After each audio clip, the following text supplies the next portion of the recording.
In Genesis 22, 1 to 18, it talks about the story of how Abraham obeyed God when God told him to kill his son Isaac. Isaac was his only son plus his only child at all, so Isaac meant a lot to him. But Abraham looked above all of those things and obeyed God and killed his son. For you guys as adults, that would have been very difficult, but Abraham was able to do that. Because of this, in Genesis 22, 17 to 18, it says, "But God saw how he obeyed him and blessed him, and surely multiplied his seeds like the stars of the heavens and like the grains of sand that are on the seashore, and your seed will take possession of the gate of his enemies. And God said, by means of your seed, all nations of earth will certainly bless themselves due to the fact that you have listened to my voice." So that shows the blessing of obedience. So like if you obey God, you'll be able to receive many blessings. And in Deuteronomy 28, 1 to 13, it gives a list of some blessings.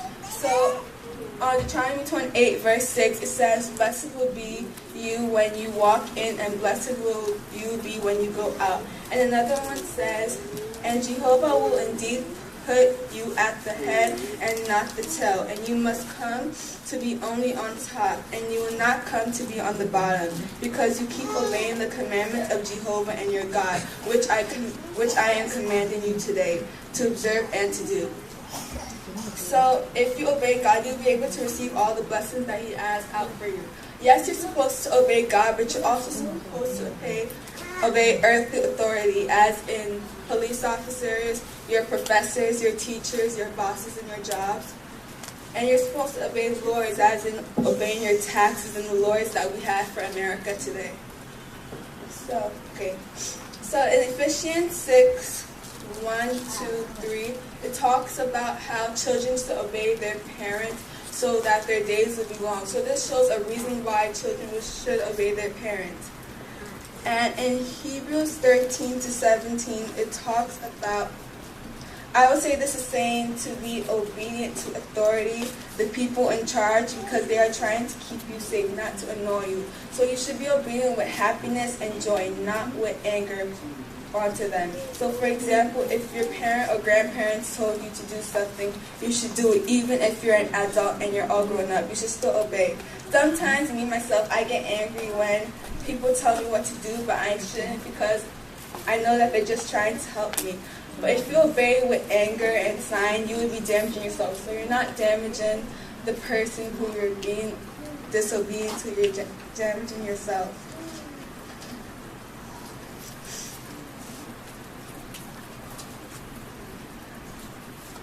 So, as in when Abraham obeyed, that saw partial credit for what he did.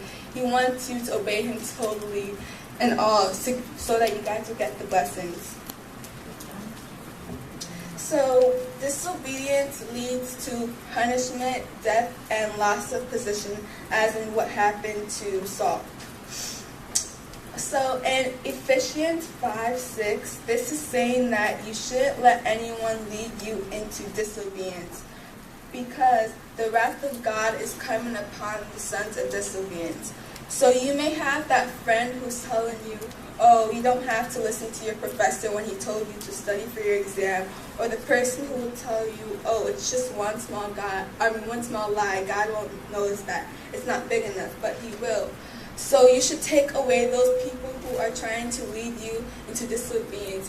Even parents should not do things that will lead their child into disobedience. In Ephesians 6:4, it says, "Father, do not provoke your children to anger, but bring them up in discipline and instructions to the Lord." So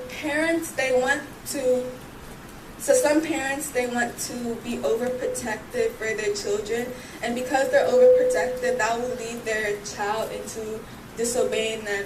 And also, you may have the parent who thinks that their child's too young to hear from the Lord, or their child's too young to help out in the church, and that the parent will be leading their child into disobeying God and His word, because God wants wants us to bring our children up to the Lord so that they could learn about God from a young age.